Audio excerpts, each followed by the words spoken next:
Hi hello ವೀಕ್ಷಕರೇ, welcome back to my YouTube channel. ಹೇಗಿದ್ದೀರಾ ಎಲ್ಲರೂ?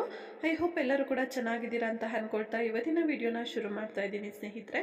ಐ ಹೋಪ್ ಈ ಒಂದು ವಿಡಿಯೋ ತಮ್ಮೆಲ್ಲರಿಗೂ ಇಷ್ಟ ಆಗ್ಬೋದು ಅಂತ ಅಂದ್ಕೊಳ್ತೀನಿ. ವಿಡಿಯೋ ಇಷ್ಟ ಆದರೆ ಪ್ಲೀಸ್ ಮಿಸ್ ಮಾಡದೆ ವಿಡಿಯೋ ಒಂದು ಲೈಕ್ ಮಾಡಿ, ಶೇರ್ ಮಾಡಿ, ಕಮೆಂಟ್ ಮಾಡಿ, ಹಾಗೆ ತಪ್ಪದೇ ನಮ್ಮ ಯೂಟ್ಯೂಬ್ ಚಾನಲ್ ಸಬ್ಸ್ಕ್ರೈಬ್ ಮಾಡಿಕೊಂಡು ಸಪೋರ್ಟ್ ಮಾಡಿ ಅಂತ ಹೇಳ್ತಾ ಇವತ್ತಿನ ಈ ಒಂದು ವಿಡಿಯೋನ ಶುರು ಮಾಡ್ತಾ ಇದ್ದೀನಿ. ನಿದ್ದೆ ಎಷ್ಟು ಅದ್ಭುತವೆಂದರೆ ಬಂದರೆ ಎಲ್ಲವನ್ನ ಮರೆಸುತ್ತದೆ, ಬಾರದಿದ್ದರೆ ಎಲ್ಲವನ್ನ ನೆನಪಿಸ್ತದೆ. ಹೌದಲ್ವಾ ಸ್ನೇಹಿತರೆ? ಸೊ ಅದರಲ್ಲೂ ಇವಾಗ ನಮ್ಮ ಅಪ್ಪ ಅಮ್ಮ ಅಜ್ಜಿ ತಾತ ಇದ್ದಾರಲ್ವ, ಅವ್ರ ಜನ್ರೇಷನ್ಗೆ ಹೋಲಿಸ್ಕೊಂಡ್ರೆ ಇವಾಗ ನಮ್ಮ ಜನ್ರೇಷನಲ್ಲಿ ಈ ನಿದ್ದೆ ಅನ್ನೋದು ತುಂಬಾ ಕಡಿಮೆ ಆಗಿದೆ ನಮಗೆಲ್ಲ ಅಂತಲೇ ಹೇಳ್ಬೋದಲ್ವಾ. ಎಷ್ಟು ಜನ ಇದನ್ನು ನಂಬ್ತೀರಾ? ಸೊ ನಂಬೋರು ಖಂಡಿತ ಕಮೆಂಟ್ ಮಾಡಿ, ಹಾಗೆ ವಿಡಿಯೋಗೂ ಲೈಕ್ ಕೂಡ ಮಾಡಿ, ಓಕೆನಾ? ಸೊ ಯಾಕೆ ನಾನು ಇದನ್ನು ಹೇಳ್ತಾ ಇದ್ದೀನಿ ಅಂತಂದರೆ, ನಮಗೆ ನಾವು ನೆಮ್ಮದಿಯಾಗಿ ನಿದ್ದೆ ಮಾಡೋದು ಕೆಲವೊಂದು ಸಲ ಮಾತ್ರ ಅಂತ ಅನಿಸುತ್ತೆ ಸ್ನೇಹಿತರೆ. ಯಾಕಂದರೆ ನೀವು ಯಾರನ್ನಾದ್ರೂ ಜನರಲ್ ಆಗಿದ್ದು ಎಲ್ರಿಗೂ ಇರುತ್ತೆ.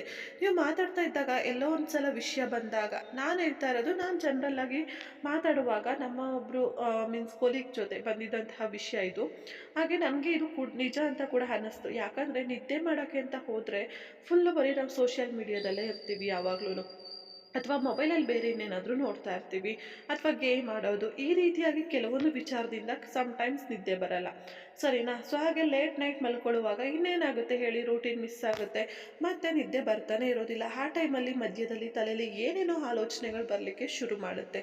ಯಾಕಂದರೆ ಬೆಳಗ್ಗೆ ಎದ್ದು ಅದು ಮಾಡಬೇಕು, ಇದು ಮಾಡಬೇಕು, ಹೀಗೆ ಮಾಡೋಣ, ಹಾಗೆ ಮಾಡೋಣ, ಬರೀ ಪ್ಲ್ಯಾನ್ ಮಾಡಿದ್ದೆ ಆಯಿತು ಬೆಡ್ ಮೇಲೆ ಮಲ್ಕೊಂಡು. ಆದರೆ ಅದನ್ನು ನಾವು ಆ್ಯಕ್ಷನ್ ಆಗಿ ಮಾಡಿದ್ದು ಯಾವಾಗ? ಖಂಡಿತ ಅದು ಮಾಡೇ ಇಲ್ಲ. ಇನ್ನು ಅದು ಬರೀ ಮಾಡಬೇಕು ಅನ್ನೋ ಲಿಸ್ಟಲ್ಲಿ ಇದೆಯೇ ಹೊರ್ತು ಮಾಡಿದ್ದೀನಿ ಇಂಥ ಕೆಲಸ ನನ್ನ ಲಿಸ್ಟಿಗೆ ಬಂದಿರೋದು ತುಂಬಾ ಕಡಿಮೆ ಲಿಸ್ಟ್ ಅಂತಲೇ ಹೇಳ್ಬೋದು.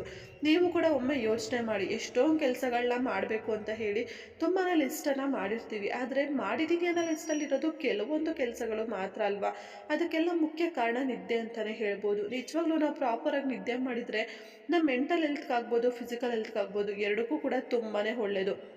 ಅದಕ್ಕೋಸ್ಕರ ನಿದ್ದೆ ಮಾಡದೆ ಏನೇನೋ ಆಲೋಚನೆಗಳ ಬರ್ಸೋದಕ್ಕಿಂತ ಆರಾಮಾಗಿ ನಿದ್ದೆ ಮಾಡಿಕೊಂಡು ಆಗಿರುವಂತಹ ಕೆಟ್ಟ ಆಲೋಚನೆಗಳನ್ನು ಮರೆತು ನಮ್ಮ ಜೀವನದಲ್ಲಿ ಬರುವಂತಹ ಒಳ್ಳೆಯ ಘಟನೆಗಳನ್ನು ನೆನೆಪಿಸ್ಕೊಳ್ಳೋಣ. ಹಾಗೆ ಒಳ್ಳೆಯ ಘಟನೆಗಳು ನಮ್ಮ ಜೀವನದಲ್ಲಿ ನಡೆಯೋ ಥರ ನಾವೇ ಕೆಲವೊಂದಷ್ಟು ಪ್ರಿಪ್ರೇಷನ್ಸ್ ಅಂದರೆ ಒಳ್ಳೆಯ ಥರದಲ್ಲಿ ಹೋಗುವಂತಹ ಒಂದು ದಾರಿಯನ್ನು ಹುಡ್ಕೊಳ್ಳೋಣ ಅಂತ ಹೇಳ್ತಾ ಇವತ್ತಿನ ಈ ಒಂದು ವಿಡಿಯೋನ ಮುಗಿಸ್ತಾ ಇದ್ದೀನಿ ಸ್ನೇಹಿತರೆ. ಹಾಗೆ ಇದ್ರ ಜೊತೆ ನನ್ನದು ಒಂದು ರಿಕ್ವೆಸ್ಟ್ ಏನಂದರೆ, ದಯವಿಟ್ಟು ಆದಷ್ಟು ಸೋಷಿಯಲ್ ಮೀಡಿಯಾಯಿಂದ ಆದಷ್ಟು ದೂರ ಇರಿ. ಯಾಕಂದರೆ ನಾನು ಯೂಸೇ ಮಾಡಬೇಡಿ ಅಂತ ಹೇಳೋಕ್ಕಾಗಲ್ಲ. ಯಾಕಂದರೆ ಈ ಒಂದು ಟೈಮಿಂಗ್ಸ್ ಅನ್ನೋದು ಕೂಡ ಆ ರೀತಿ ಇಲ್ಲ ಇವಾಗ ಸಮಯ.